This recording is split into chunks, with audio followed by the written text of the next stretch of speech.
Welcome to This Week from Blue Mountain Broadcasting. I'm your host, Lynelle Ellis, the president of Blue Mountain Broadcasting Association, and I'm delighted that you tuned in today because we have some exciting reports for you related to our spring fundraiser and our premiere of Secret Life of the Desert. And so my guest is going to be Lowell Mann, our station manager, who's going to share those things with us. Can't wait for that interview. And then I have some additional station news that's very important that I want to share with you at the end of the program, so stay tuned for those things. Let's begin now with our devotional thought. My family and I have been reading from this little book, The Chosen, 40 Days with Jesus. And this was probably weeks ago that we read from day 30 called Light.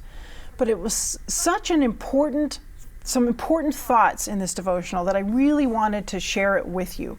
So let's read this together as we contemplate our relationship and how we can go deeper in our relationship with God.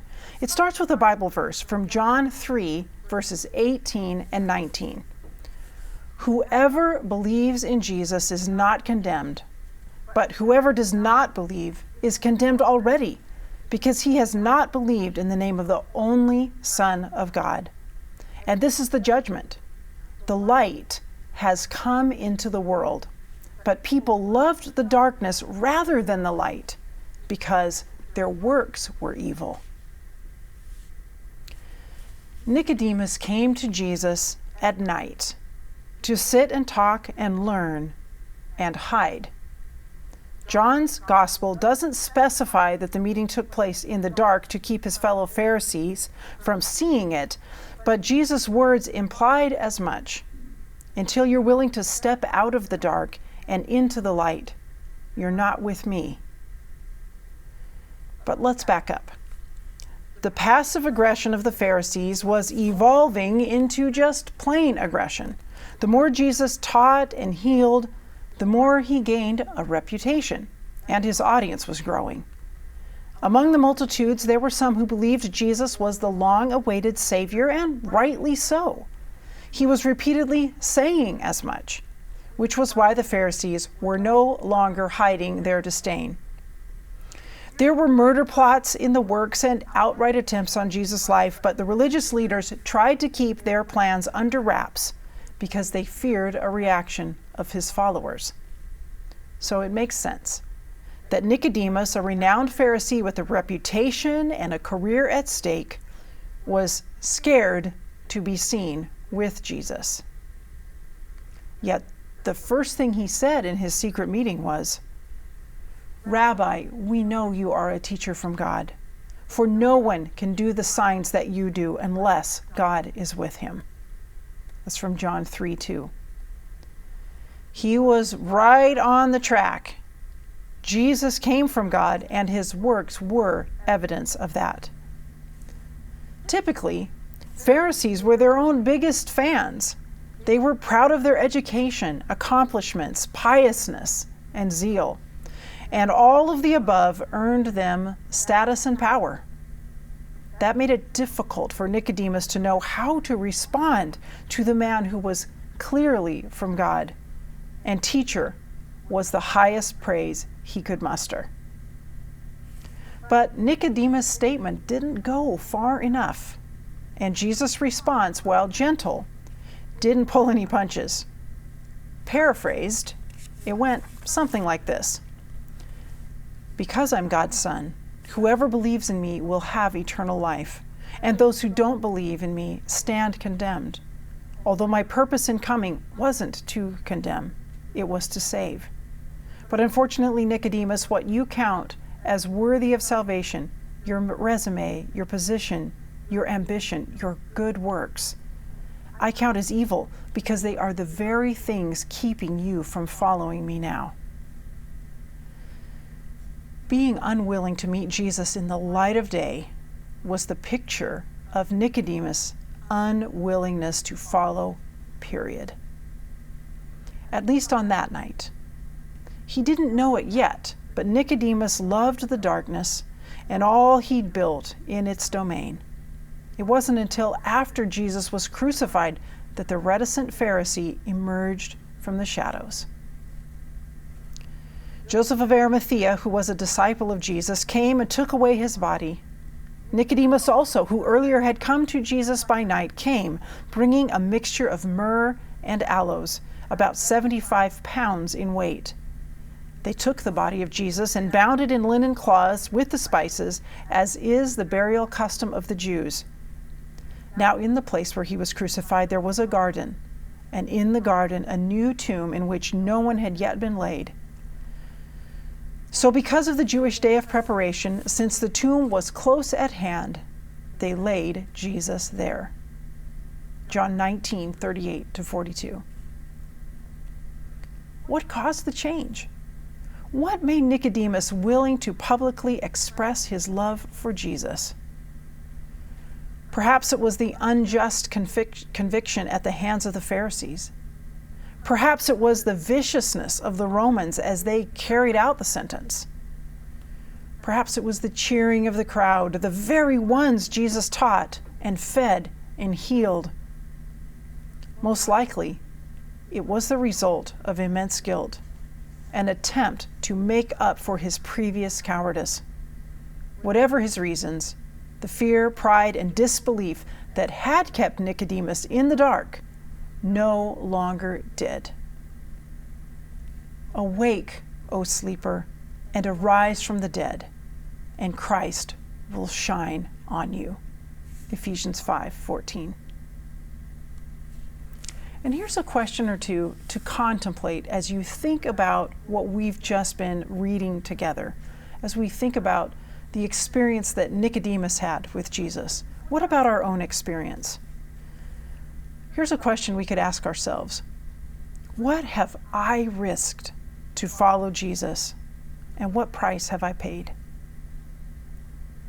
In what ways is Christ like light, and in what ways are we asleep?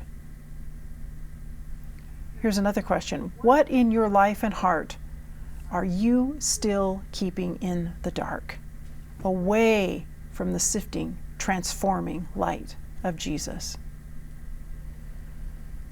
And as we're spending some time in prayer this week, maybe we could keep in mind this prayer focus.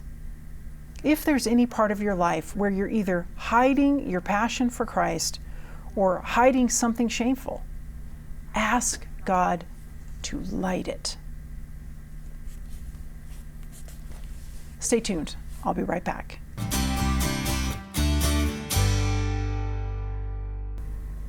Welcome back. Joining me now is our station manager, Lowell Mann.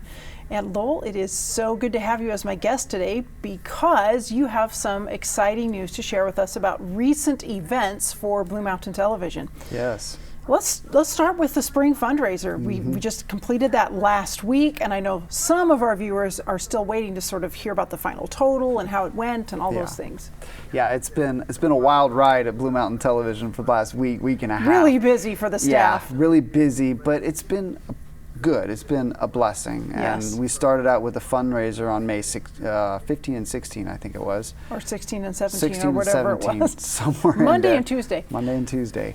And we had Mike Denny and Daniel Biggs sharing some behind-the-scenes stuff from Secret Life of the Desert. Yes. And everybody I talked to really enjoyed the conversation that they had. It was really fun. It was really fun, and then seeing some of the clips from the series as well, and how they got different shots and all that type of stuff. I always love behind-the-scenes information, especially when you get to hear stories about scorpions and rattlesnakes and other exciting things that happen while you're out in the wild. Yeah, absolutely. So that was a good chunk of our fundraiser, and then we also had Simon Horolsky, who had our music. He's a singer, a Russian singer out of Camas, Washington, I believe is where he lives. And so he's done a lot of filming music videos for his songs right in the same area. And those desert areas, just like we were talking about in the series. It was such a great match.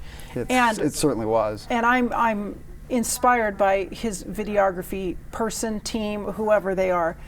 just really doing a great job with his videos. They're doing a fantastic job. And so that was the bulk of what we had presenting to our viewers, because normally we have to have something to we want to have something exciting and interesting to watch, a little different than what our regular programming. Yeah. But so when we started our fundraiser, we were at about 12,000 because we send out letters and people send in money before the fundraiser begins. So we were at about 12,000 when we started, and then we ended at $36,650. 36,000. So we went past the 35,000 mark, which was pretty exciting. Yes. Actually, that number itself is quite good for a spring fundraiser, at least historically. Yeah, historically. I mean, of course, we would always love the number to be higher, because then we can do more at Blue Mountain Television and feel, for whatever reasons, we have never been able to just feel secure at the station, like, okay, everything's covered. It's always very faith-based, like, okay, God will cover it somehow. And he always has through our viewers. It's a blessing. We would always love it to be higher. But really, if we look back historically, which we were kind of doing a little bit at our board meeting we have last a night. sheet. So each night at the end, we have a total for like the last 10, 15 years. So we can compare to other spring fundraisers. And as far as spring goes, we were pretty much good. Towards the top. There's been a few years, like when we had our 25th anniversary in spring, that just blew everything out of the water. Yes. But 36 is pretty good as far as a spring goes. But the next day, after it was over, and we only did 2 nights this year instead of 3. Rather than 3. So the next morning on Wednesday, we get another donation from that letter that I talked about, where they had given us some more funds. And so the letter is specifically for the Spring Share-a-thon. Correct. Yes. Correct. So we're at $39,250 currently. So, boy, that is so. Don't you feel like doing a little fundraising right now? I kind of feel like it's $750 off of 40. I'd love to be up over 40. Wouldn't it be great if somebody just sent us a gift when they see this interview? Oh, just make it 40. Just make it 40. I mean, it would take 3 people at $250 or 1 person at $750. It would just put us up over that 40,000 mark, and that could happen. Somebody could just mark their gift and send it in and say this is for the spring fundraiser. Yeah. So there's still time. People can still. We're still counting funds as they come in, but we're getting towards the end of where we're just going to cut it off. And so it was really a great event, an exciting time for us at the station, for viewers. I know we have often had people say that the fundraisers or the share-a-thons are their favorite program at Blue Mountain Television.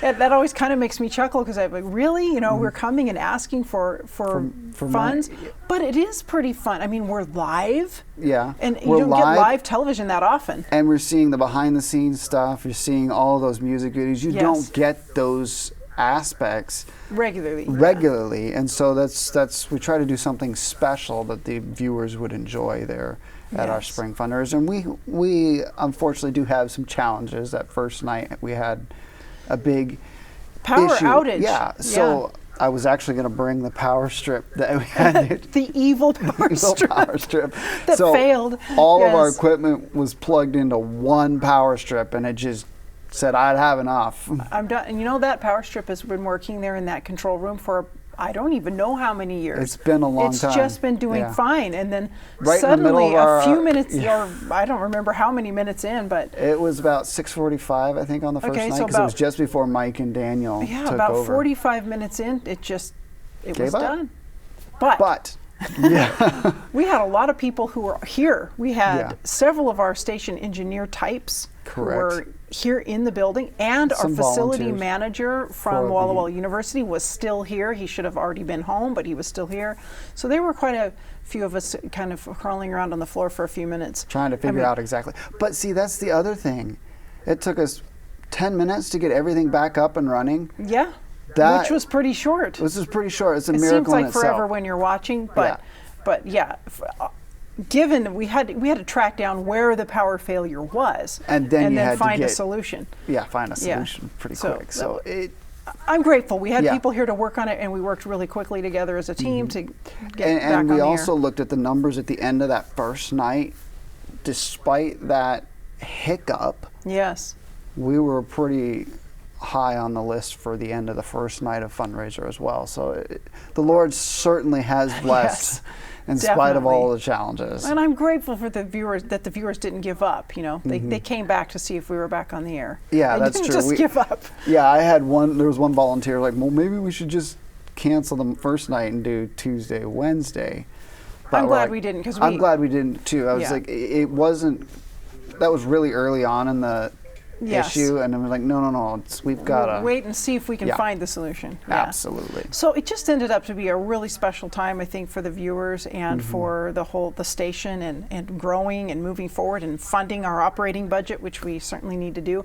And we should let the viewers know that really the money that has come in is just enough to keep us operating, going, you know, in a positive, with positive numbers, just enough. So Just anything more that comes in will help us get through summer.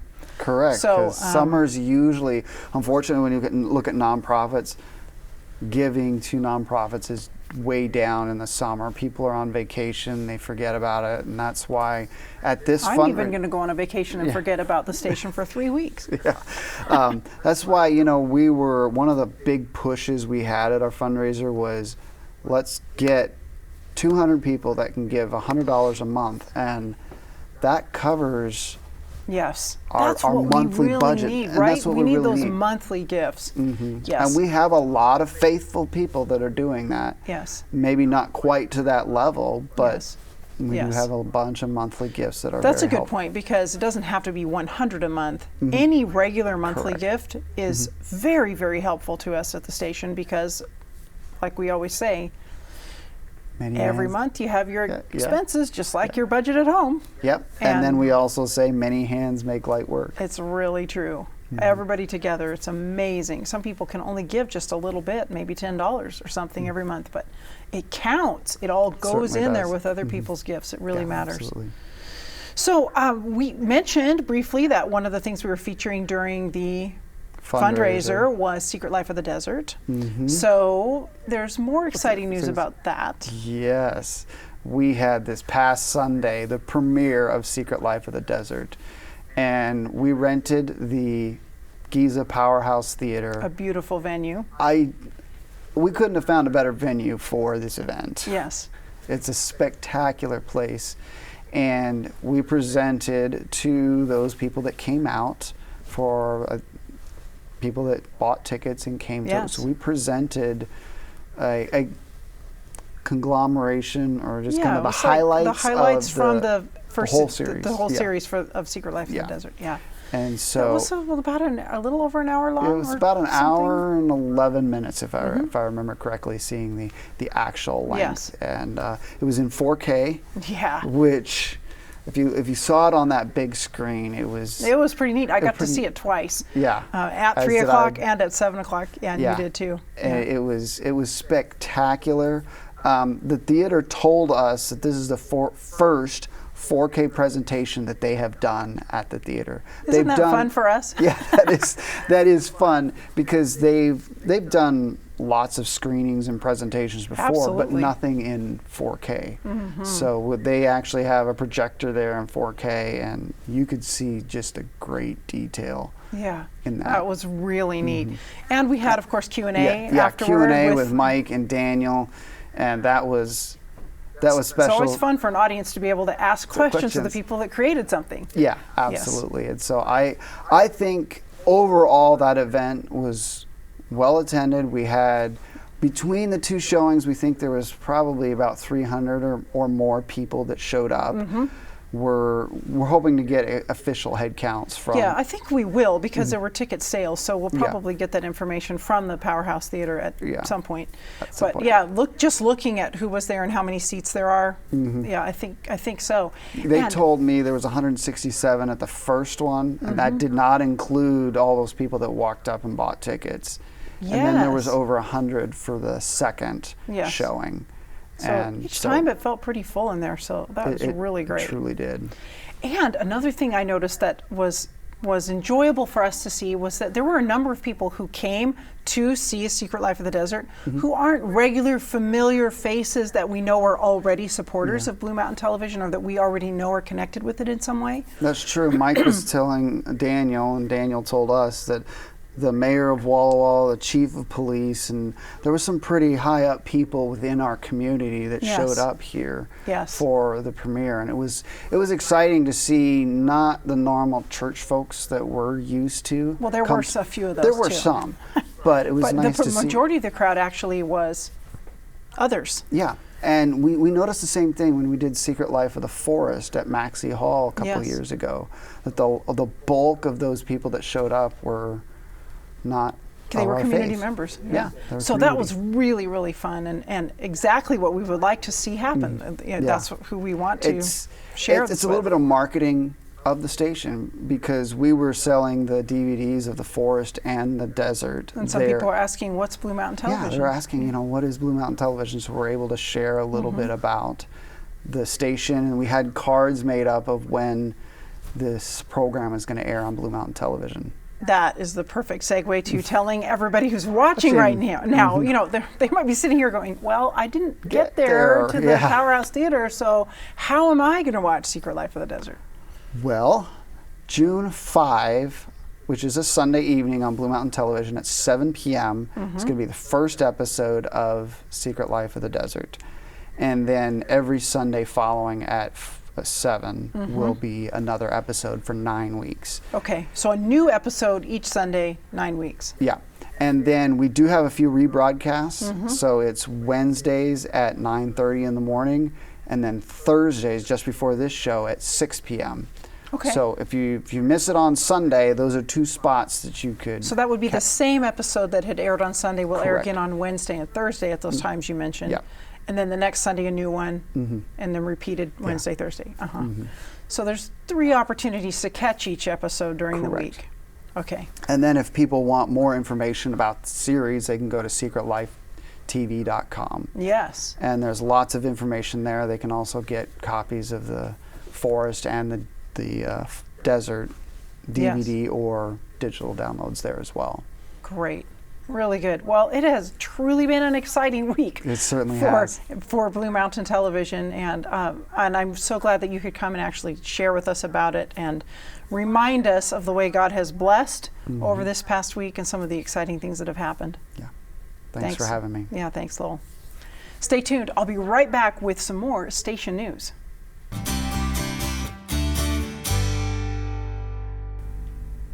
Welcome back. It's time now for station news. And even though we just chatted with Lowell Mann, the station manager, about a lot of things going on at Blue Mountain Television, there are a few items I either need to highlight again or tell you about that we didn't discuss. And one of them is just to say again when you can see Secret Life of the Desert on Blue Mountain Television. The premiere for Blue Mountain TV is at 7 p.m.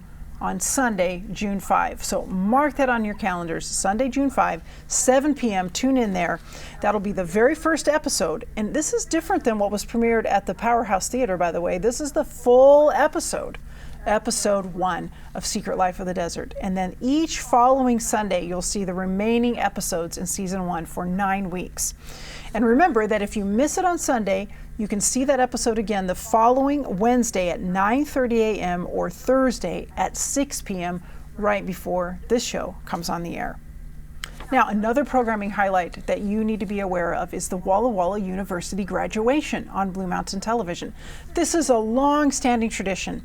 And this year, Walla Walla University is back to normal with its graduations. There will be just one graduation ceremony with all the students involved, from undergraduates through the master's level. And that will be on Sunday, June 12, beginning at 8:30 a.m. And if you're like those in my department, we always make little bets about how long the graduation. Okay, we don't bet any money, okay. But we just say amongst each other, what time do you think the graduation will be over? And we say, 11 or 10:55 or 11:15. And we try to see who can get the closest to how long it will take to send all of those many students across and give them their diplomas. And there's always a great speaker for the graduation as well. And it's just an exciting and special time. And it's such a privilege for Blue Mountain Television to be able to bring this to our community, so that if you can't come and be on the Centennial Green in person yourself, you can still watch it on Blue Mountain Television. And other people all around the country can watch it live on our stream as well. So family members of those who are graduating, no matter where they live, can tune in and be able to see their special graduate march across and get their diploma. So it's a really, really exciting time, a great tradition on Blue Mountain Television. Again, that is Sunday, June 12 at 8:30 a.m.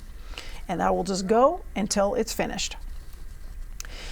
And we have a question for our viewers as well. We were talking about this at our board meeting last night for Blue Mountain Broadcasting Association. Here we are making our final preparations for moving into the new facility, and the big question on our minds is, what kind of programs are we going to make when we get into that new facility? And I know that's what you're really interested in, because a building is wonderful and equipment is wonderful only when they are making content that we're going to share with you and the others in our community that will bring people closer in their relationship with God and knowing and understanding Him better. So we would love to have you send your suggestions for the types of programs that you would like to see produced by Blue Mountain Television. So you can call the station at 509-529-9149 and leave your suggestion there. Or if you'd like to email, you can do that at manager@bmt.tv.